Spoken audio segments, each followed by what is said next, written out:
아내들아 이와 같이 자기 남편에게 순종하라. 이는 혹 말씀을 순종하지 않는 자라도 말로 말미암지 않고 그 안에 행실로 말미암아 구원을 받게 하려 함이니 너희의 두려워하며 정결한 행실을 봄이라. 너희의 단장은 머리를 꾸미고 금을 차고 아름다운 옷을 입는 외모로 하지 말고 오직 마음에 숨은 사람을 온유하고 안정한 심령에 썩지 아니할 것으로 하라. 이는 하나님 앞에 값진 것이니라. 전에 하나님께 소망을 두었던 거룩한 부녀들도 이와 같이 자기 남편에게 순종함으로 자기를 단장하였나니 사라가 아브라함을 주라 칭하여 순종한 것 같이 너희는 선을 행하고 아무 두려운 일에도 놀라지 아니하면 그의 딸이 된 것이니라. 남편들아 이와 같이 지식을 따라 너희 아내와 동거하고 그를 더 연약한 그릇이요 또 생명의 은혜를 함께 이어받을 자로 알아 귀히 여기라. 이는 너희 기도가 막히지 아니하게 하려 함이라.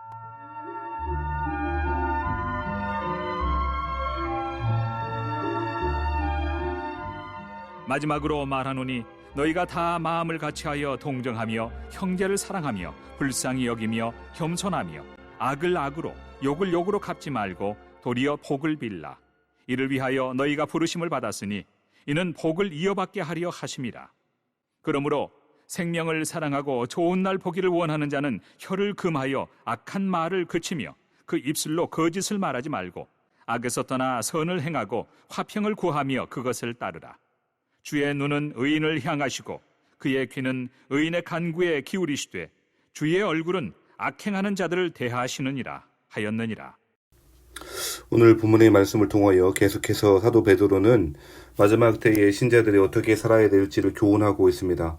무엇보다 뜨겁게 사랑하라 라고 권면했던 사도 베드로는 그 사랑의 계명을 먼저 가정에서부터 출발하고 있습니다.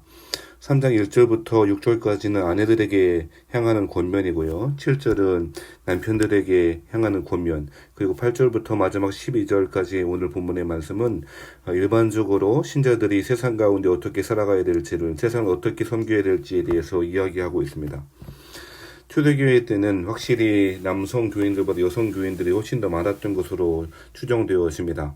먼저 그래서 사도 베드로는 아내들에 대해서 이야기하고 권면합니다. 3장 1절 말씀에 아내들아 이와 같이 자기 남편에게 순종하라 라고 이야기합니다. 말씀을 순종하지 않는 자라도 말로 말미암지 않고 그 안에 행실로 말미암아 구원을 받게 하려 함이라 라고 그렇게 이야기하고 있습니다.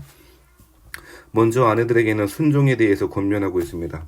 순종, 순복이라고 하는 것을 우리는 일반적으로 상하 관계에 국한하여 생각하려고 하는 경향이 있습니다. 아랫사람이 윗사람에게 행하는 것이 순종이라고 생각을 많이 하는데요. 성경에서 말하는 순종이라고 하는 것은 이렇게 힘과 상하 관계, 권력 관계와는 아무런 상관이 없습니다. 예수님처럼 요한복음 13장에 나와 있는 것처럼 예수님처럼 사랑하는 사람이 섬기게 되어지고 순종하게 되어집니다. 예수님이 우리를 죽기까지 섬기시고 하나님 아버지의 뜻에 순종하신 것은 하나님을 사랑하고 또 당신의 백성들을 사랑하셨기 때문입니다. 사랑하는 사람이 섬기게 되어지고 순종하게 되어집니다.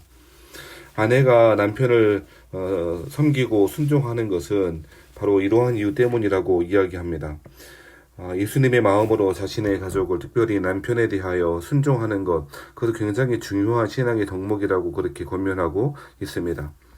이것은 혹 말씀을 순종하지 않는 자라도 말로 말미암지 않고 몇 가지 교리, 그것을 설명한다고 되어지는 것이 아니라 그 믿지 않는 남편들이, 믿지 않는 가족들이 구원받는 것은 그 아내의 행실로 말미암아 구원을 받게 하려 함이라 라고 말합니다. 여기서 말하는 행실이라고 하는 단어에 주목해 볼 필요가 있는데요. 행실이라고 하는 말은 그저 몇 가지 착한 선한 행동들을 말하는 것이 아니고 삶의 태도에 가깝습니다. 행실이라고 하는 아나스프로페라고 하는 이 헬라어 말은 돌이키다, 돌아서다, 삶의 방향을 바꾸다 라고 하는 이야기입니다.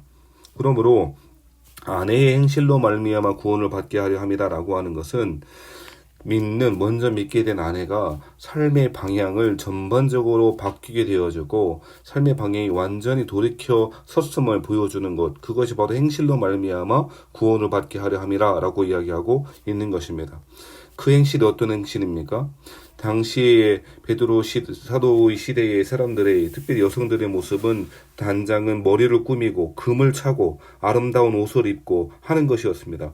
외모를 가꾸고 자신의 아름다움을 뽐내려고 하는 외향, 자신의 외면을 가꾸는 일이 사치하고 그렇게 하는 것이 사람들의 모습이었습니다.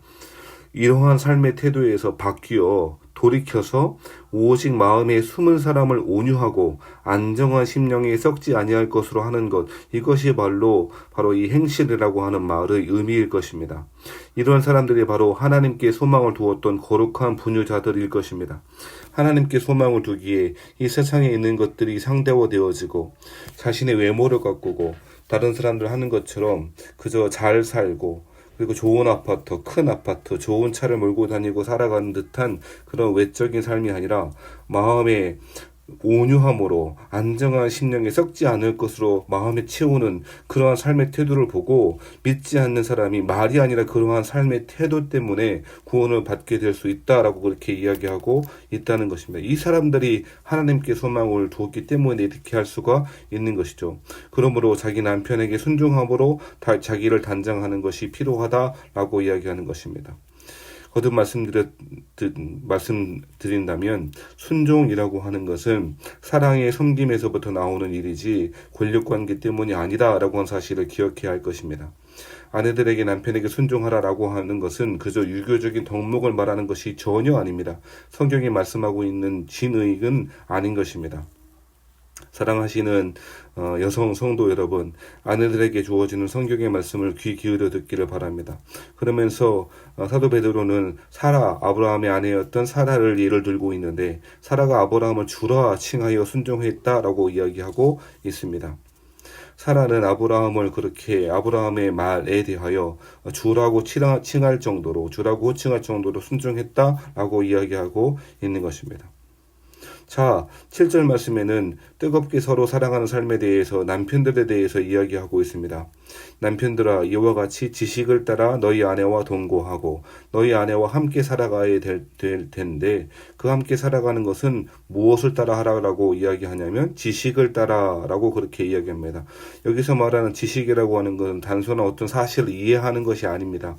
여기서 말하는 지식이라고 하는 헬라어는 이해, 존중 혹은 배려 등을 뜻하는 말이거든요.